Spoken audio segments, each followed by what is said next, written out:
Setting up a business entity in India. Depending on the requirements and circumstances, various types of business entities can be established in India. We will explain the process step by step. Step 1. The first step is to decide on the type of business entity. The registration procedure and associated legal requirements depends on the type of business. We will explain various types of common businesses now. Types of business entities. 1. Proprietorship is one of the simplest forms of business entity to register and maintain in India. A startup with a single owner on a small scale might choose this type of business. There is no formal proprietorship registration. To start a proprietorship, only a PAN number for the proprietor is required, along with a bank account in the name of the proprietorship. 2. Partnership. The objective of a partnership firm is to pull together people so that more capital, skills and efforts can be brought together. At least 2 members are required to start a partnership business. To register such business, one needs a partnership deed which is duly notarized through a notary. 3. Limited Liability Partnership (LLP) is a partnership firm that has its own legal standing. The liability of the partners in an LLP is limited to the investments, and therefore it is called a limited liability partnership.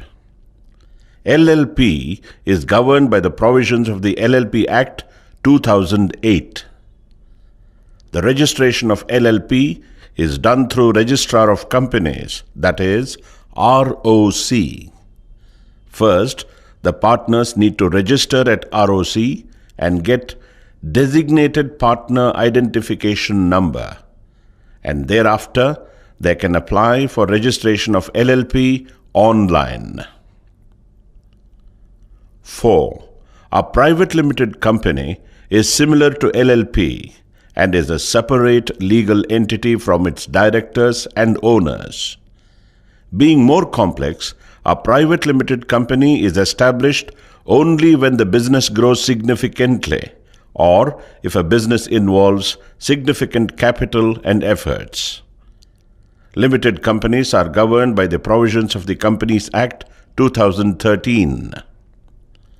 The directors of the company need to register and obtain Directors Identification Number, that is DIN, and then the application for registration of company may be applied online at ROC website.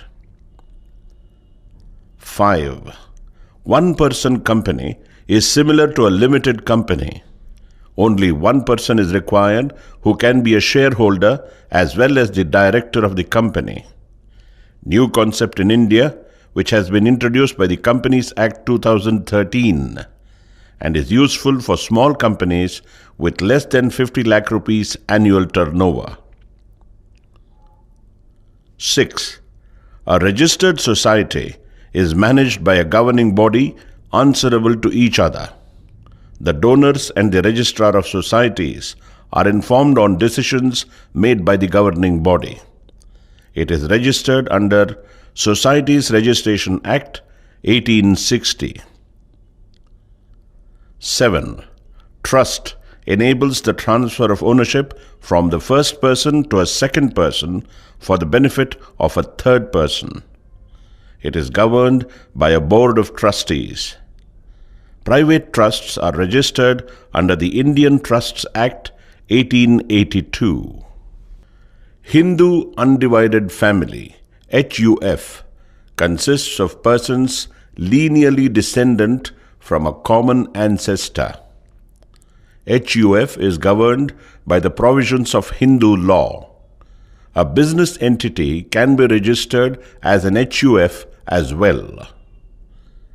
Now that we know the different types of businesses in India, we may choose the one that suits us the most and move to the next step.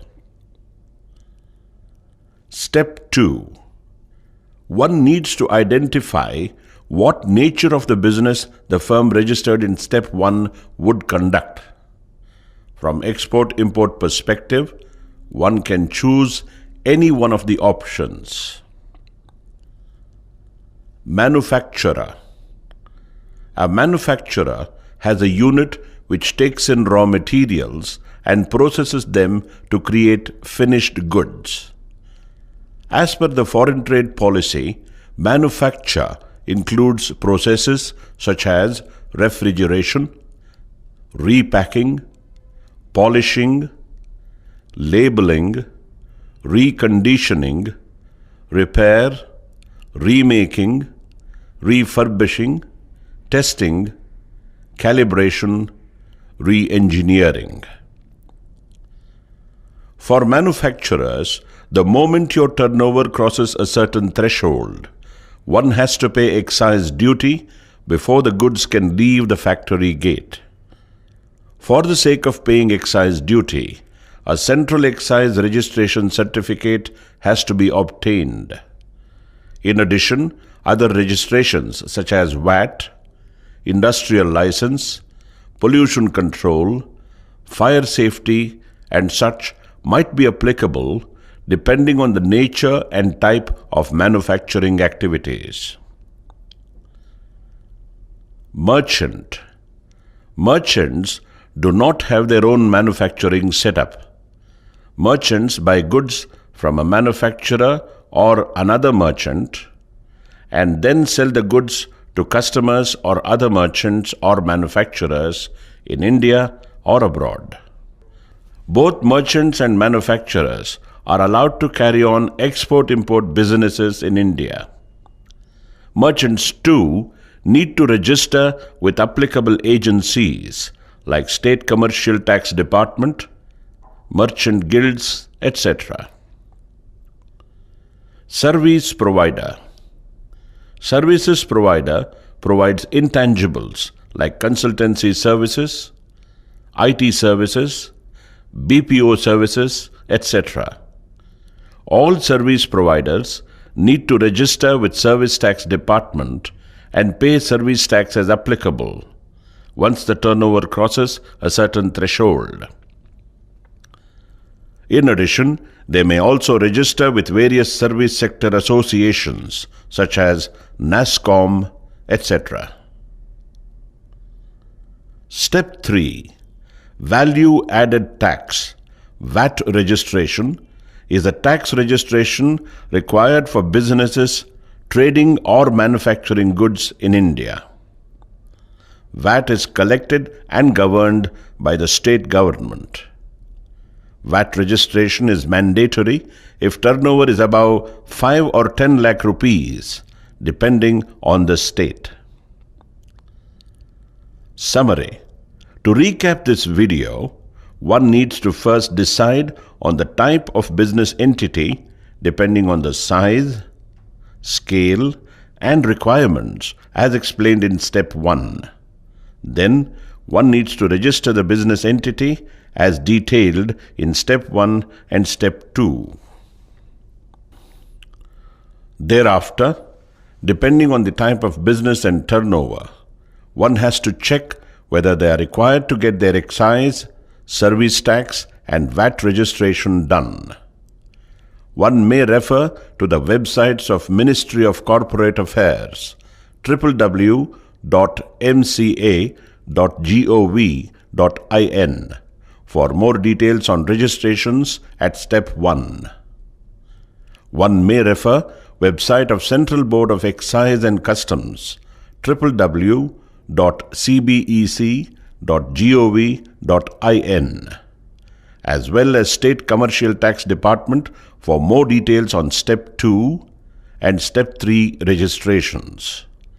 In case of any doubt, your Niryat Bandhu is available for help.